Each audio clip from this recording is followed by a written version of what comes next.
Okay, so before we assemble the bottom of the sanding table, we need to install the bottom filter rings because once we get the two halves put together on the bottom, we can't get in to screw this in. So this is our top of the bottom filter sheet.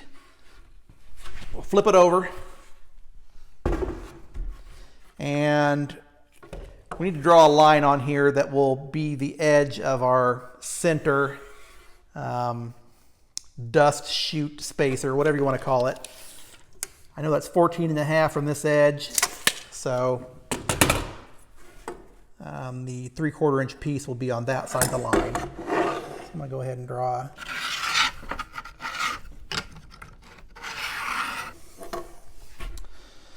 So then while we're at it, I'll go ahead and put that same line on.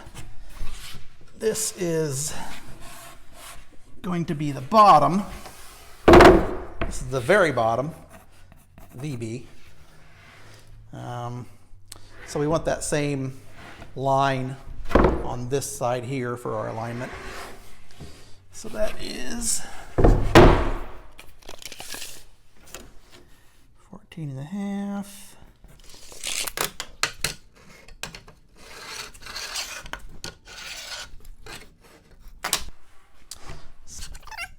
And then we will start installing these filter rings.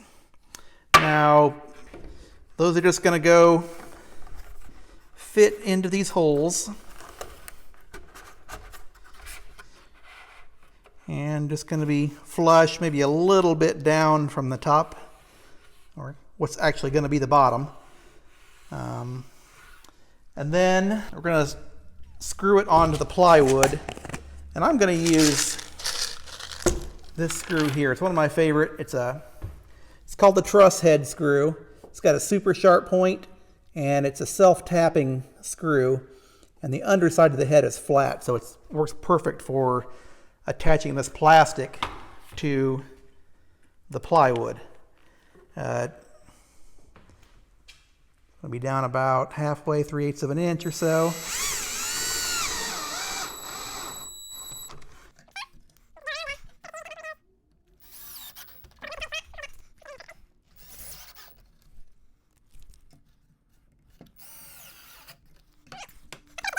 So all these are flush. We'll go ahead and put those in, and then next I'll show you the top. Okay, so this is the very top of the table, the very top filter sheet.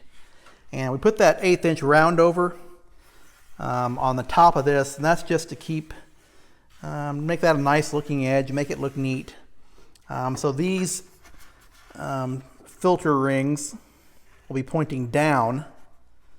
And I just want those to be on the bottom of that radius, down about 1/8 of an inch from the top.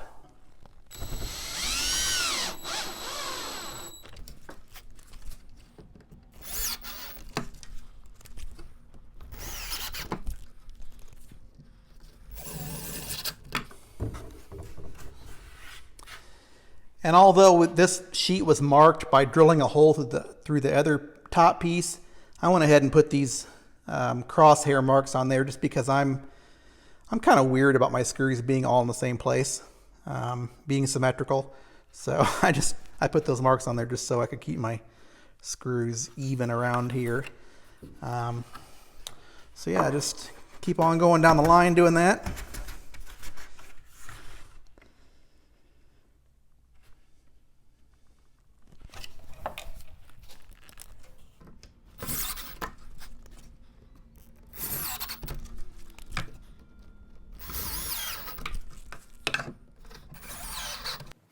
Okay, so I'm going to run a little bead of caulk right around each one of these rings.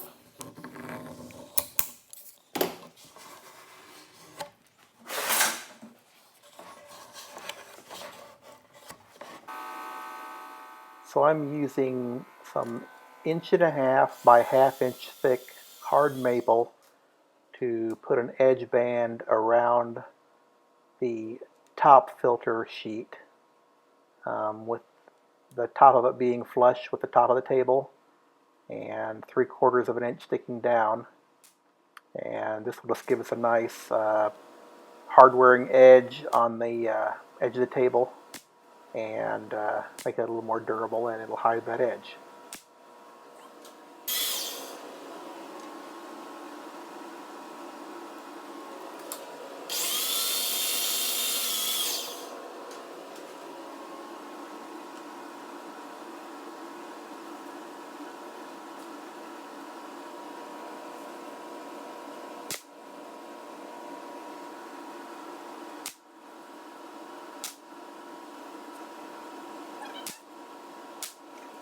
So I didn't show the scene of me putting all these clamps on, but here I am taking them off.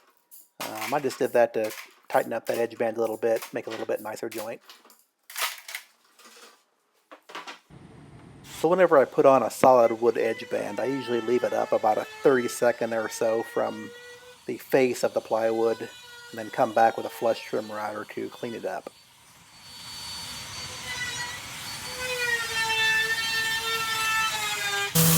Here you can see, even though I have a full dust extractor on my sander, I've got a vacuum hooked up to it, there's still quite a bit of fine dust that doesn't get sucked up into that sander, and it is getting drawn down into the sanding table.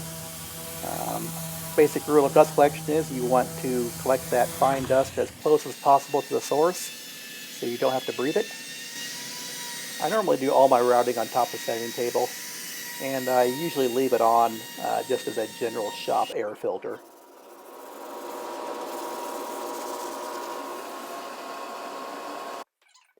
So now it's time to assemble the bottom and the bottom filter sheet. Here I'm using the line we drew earlier to attach the center dust chute spacer. Just temporarily attaching it with some pin nails. Putting the outside spacers on, same way.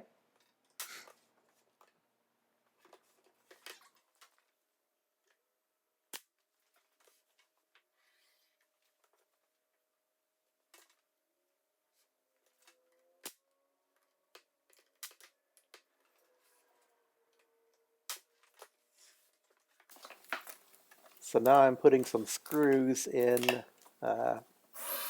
through the bottom filter sheet into the dust chute spacer.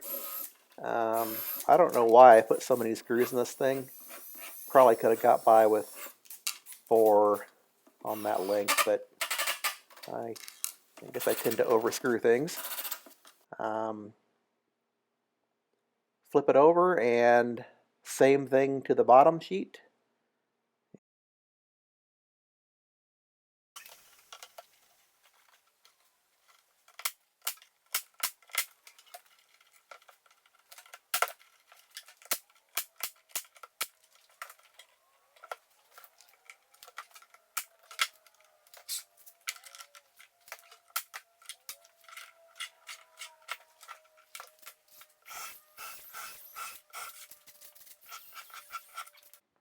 So I'm using a 2.5-inch power head screw to attach the side panel to the base, and I just want to make sure that that screw is going through into the center of the top filter sheet and the bottom sheet so that it doesn't poke through into the dust channel.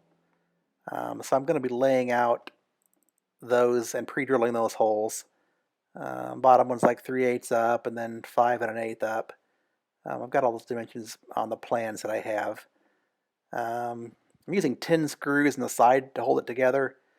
Might be a little overkill, but that's kind of how I roll.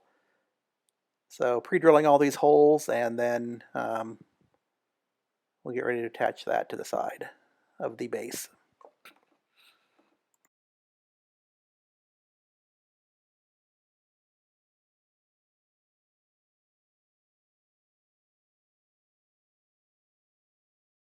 So the side panel is 1.5 inches longer than the base. So I'm using those 2 3/4 inch blocks again to get them evenly spaced. Putting on some beads of polyurethane construction adhesive. First one goes on well. The second one looks like a little kid did it, but I think I'll be able to redeem myself on the third bead. put the side panel on, space it out with the blocks, and tack it on temporarily with some small brads. And you want to pre-drill with an 1/8 inch bit into the plywood so you don't split it. Again, putting 10 screws in this, but this will hold all the weight of the top. So I just want it to be good and strong.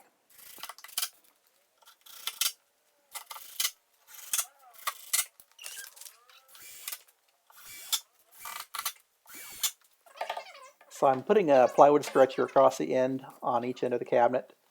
I'm just attaching those with a couple of pocket hole screws and some glue.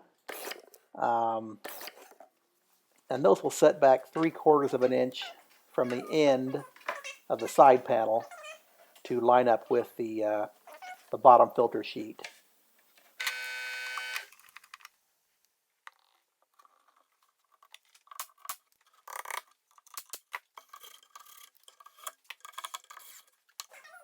So I'm going to be attaching some poplar solid strips along here to give the end panel something to screw into.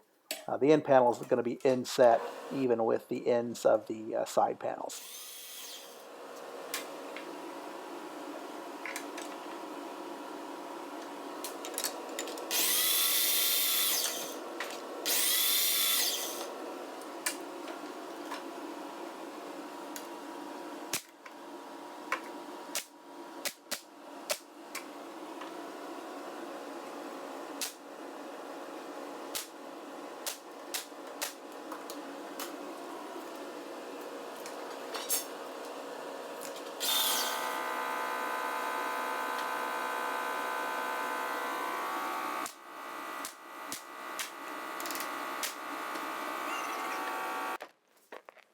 So I'm laying out and drilling the pilot holes for the end panel screws.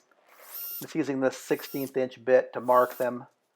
I'll put a countersink in each one of those, and when I put this panel up onto the end of the cabinet, I'm going to use that same 1/16 inch bit to drill through and mark the holes into those poplar strips and the end stretcher.